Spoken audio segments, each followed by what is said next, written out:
Puji Tuhan, selamat pagi saudara-saudara yang dikasihi Tuhan. Jumpa lagi pada hari Kamis 21 Mei 2020. Pagi hari ini saya akan mengajak kita menjumpai buku Roma pasal 6 ayat 15 sampai ayat 23. Di situ ada perikopnya, dua macam perhambaan. Jadi bagaimana? Apakah kita akan berbuat dosa karena kita tidak berada di bawah hukum Taurat, tetapi di bawah kasih karunia? Sekali-kali tidak. Apakah kamu tidak tahu bahwa apabila kamu menyerahkan dirimu kepada seseorang sebagai hamba untuk mentaatinya, kamu adalah hamba orang itu yang harus kamu taati, baik dalam dosa yang memimpin kamu kepada kematian, maupun dalam ketaatan yang memimpin kamu kepada kebenaran. Tetapi syukurlah kepada Allah, dahulu memang kamu hamba dosa, tetapi sekarang kamu dengan segenap hati telah mentaati pengajaran yang telah diteruskan kepada kamu. Kamu telah dimerdekakan dari dosa dan menjadi hamba kebenaran.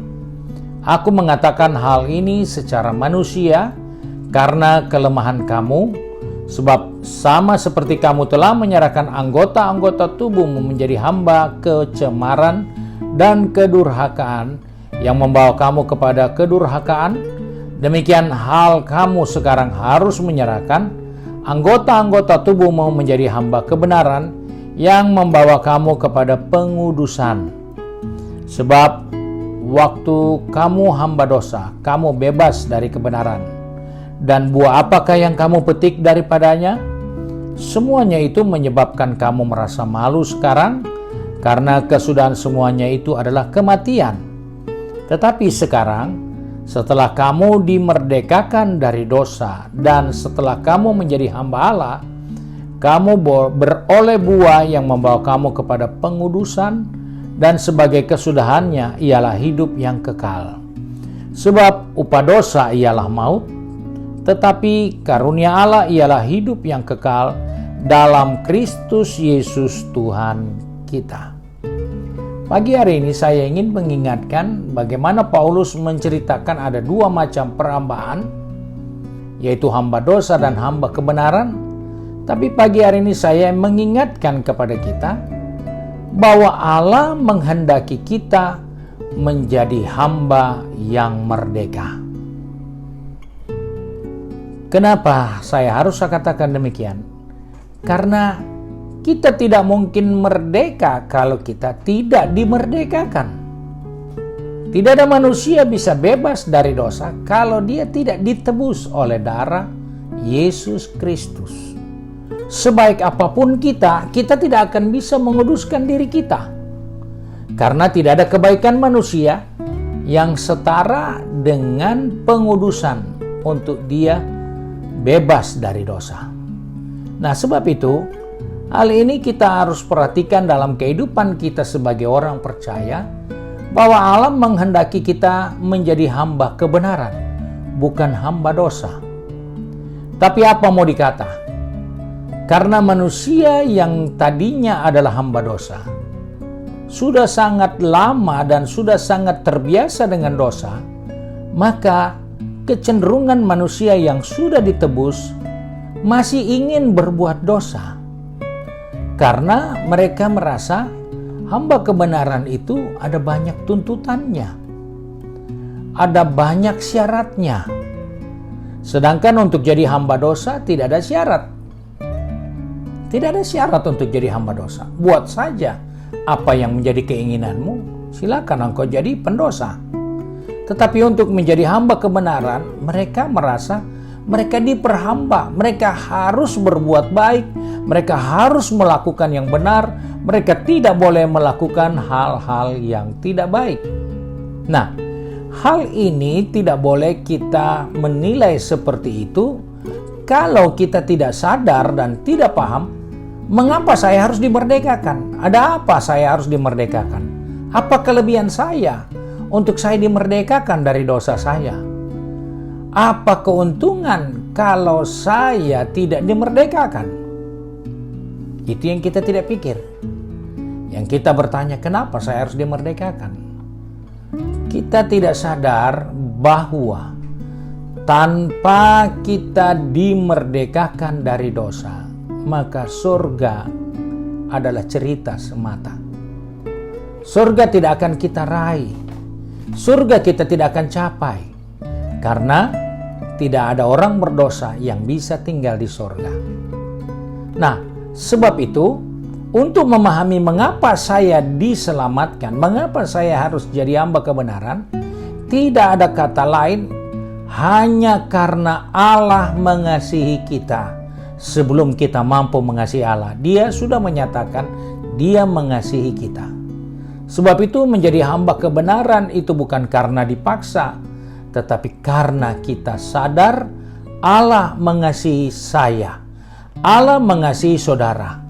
Kita bisa melihat banyak ayat di dalam Alkitab mengingatkan kepada kita bahwa Allah mengasihi kita, Allah memperdulikan kita, bukan karena kita sudah lebih dulu mencintai Allah, bukan karena kita sudah lebih dulu hidup di dalam kebaikan, tetapi karena Allah yang mengasihi kita di saat kita masih ada di dalam dosa.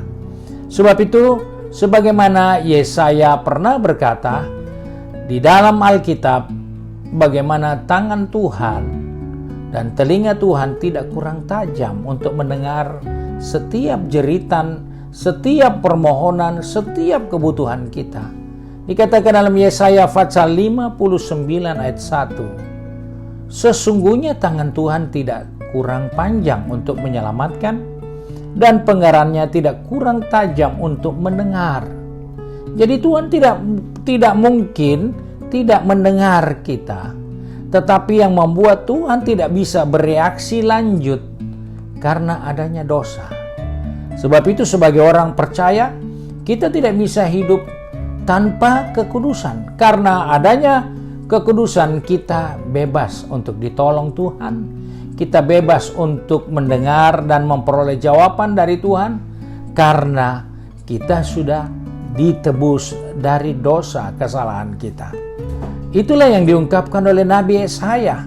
Sebab itu Yesaya pun berkata di dalam pengalaman hidupnya, di dalam Yesaya pasal 6 ayat yang kelima, lalu kataku, celakalah aku binasa, sebab aku ini seorang yang najis bibir, dan aku tinggal di tengah-tengah bangsa yang najis bibir.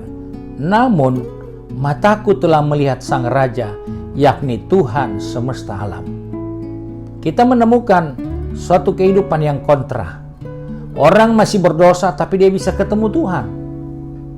Kenapa? Karena Tuhan mengasihi dia. Ada orang yang baik tapi dia tidak pernah ketemu Tuhan dengan kebaikannya, karena dia tidak mengerti kasih Tuhan. Sebab itu kita melihat bahwa kita jadi hamba kebenaran itu hanya karena kasih Tuhan kepada kita. Kita harus sadari akan hal ini, supaya kita mempunyai tekad untuk menyerahkan tubuh kita menjadi hamba kebenaran karena kasih. Bukan karena ada maksud lain, bukan karena kita sudah melakukan kebaikan baru saya mau menjadi hamba kebenaran, bukan. Tapi justru di dalam kelemahan, di dalam kekurangan, Allah menyatakan kasih-Nya kepada kita supaya kita menunjukkan bagaimana hidup sebagai hamba kebenaran. Hal yang kedua yang kita perlu tahu, mengapa kita harus merdeka dan hidup sebagai hamba yang merdeka. Karena pertama tadi sudah dikatakan karena kasih. Dan yang kedua, kita harus merubah pikiran kita yang lemah ini dengan pikiran Tuhan yang tidak terbatas. Bagaimana caranya merubah? Paulus katakan kita harus merubah pikiran kita, menaruh pikiran dan perasaan yang terdapat dalam Kristus Yesus bagi kita. Pikiran itu apa sih yang dipikirkan sampai kita harus memikirkan perkara-perkara itu? Harus menaruh pikiran Kristus di dalam diri kita. Kalau kita lihat di dalam Alkitab kita menjelaskan melalui Rasul Paulus tentang hal-hal yang kita perlu pikirkan, yaitu mengganti pikiran kita yang lemah dengan pikiran yang tidak terbatas, pikiran yang luar biasa, yaitu kita harus menaruh pikiran Kristus di dalam diri kita. Kita harus menaruh pikiran Allah yang tidak terbatas di dalam manusia yang terbatas ini. Supaya apa yang dikatakan dalam Filipi pasal yang keempat, ayat yang ke-13, dia katakan demikian. Segala perkara dapat kutanggung di dalam Dia yang memberi kekuatan kepadaku. Kenapa bisa berkata seperti itu? Karena pikiran sudah berbeda. Pikiran sudah berbeda, maka ekspresinya juga ikut berbeda. Keyakinannya juga ikut berbeda, sikapnya berbeda. Paulus katakan dalam segala perkara, apapun perkara itu, dia pernah mengalami kelaparan, dia mengalami tidak punya pakaian, dia terkatung-katung di lautan, tenggelam beberapa kali. Tapi dia tidak merasa dia kalah. Dia tidak merasa dia jauh dari Tuhan. Dia tidak merasa bahwa Tuhan mengabaikan dia. Tidak. Dia menemukan bahwa segala perkara yang terjadi atas dirinya, dia cakap menanggungnya karena dia mempunyai pikiran yang berbeda. Dia punya pemahaman tentang kasih Allah jauh lebih luas. Sebab itu dia juga yang berkata, apakah yang memisahkan kita dengan kasih Kristus? Kelaparan, pedang, aniaya, ketelanjangan, tidak ada yang bisa pisahkan. Kenapa? Karena dia tahu kasih Tuhan yang luar biasa yang diekspresikan kepada diri Paulus, dan juga Paulus yang mengerti pikiran Tuhan yang jauh lebih luas, sehingga dia katakan segala perkara bukan masalah buat dia, tapi dia dapat atasinya. Sebab itu mari kita sebagai orang percaya dalam menjalani kehidupan ini, ada banyak hal yang kita akan jumpai, ada banyak hal yang kita akan hadapi, tapi milikilah pemahaman tentang kasih Allah kepada kita, dan milikilah pikiran Kristus dalam kehidupan kita. Mari kita satu di dalam doa. Kembali kami datang kepada Bapa di surga dengan mengucap syukur bahwa kami boleh selamat bukan karena usaha, bukan karena pekerjaan kami, tapi karena kasih Tuhan bagi kami. Sebab itu Bapa, tolong kami untuk memahami betapa besar, lebarnya, dan dalamnya kasih-Mu bagi kami, supaya kami memiliki sikap yang baik untuk selalu hidup sebagai hamba yang ditaklukkan di dalam kebenaran, sehingga kami selalu hidup di dalam kebenaran dan selalu melakukan kebenaran untuk kemuliaan nama Tuhan. Sadarilah kami Bapa, untuk kami tidak boleh memakai pikiran kami di dalam segala hal, karena pikiran kami lemah, pikiran kami terbatas di dalam menghadapi setiap pergumulan masalah kehidupan. Kami seringkali mengambil langkah yang salah, tapi biarlah pikiran Kristus dan perasaan Kristus menjadi bahagian kehidupan kami, supaya di dalam perjalanan hidup kami setiap hari, kami dapat kepastian bahwa dalam segala perkara kami cakap menanggungnya di dalam Kristus yang selalu siap memberi kekuatan kepada kami. Pegang tangan kami, atur langkah kaki kami Tuhan, supaya sepanjang hari ini kami ada dalam kasih karunia-Mu dan hidup di dalam pikiran-Mu untuk mempermuliakan Tuhan sepanjang hari ini, dari terbit matahari sampai terbenamnya. Bapa di surga dipermuliakan. Terima kasih Bapa. Kami bersyukur, berdoa dalam nama Tuhan Yesus Kristus, Juru Selamat kami, majikan kami yang baik dan setia. Haleluya. Amin.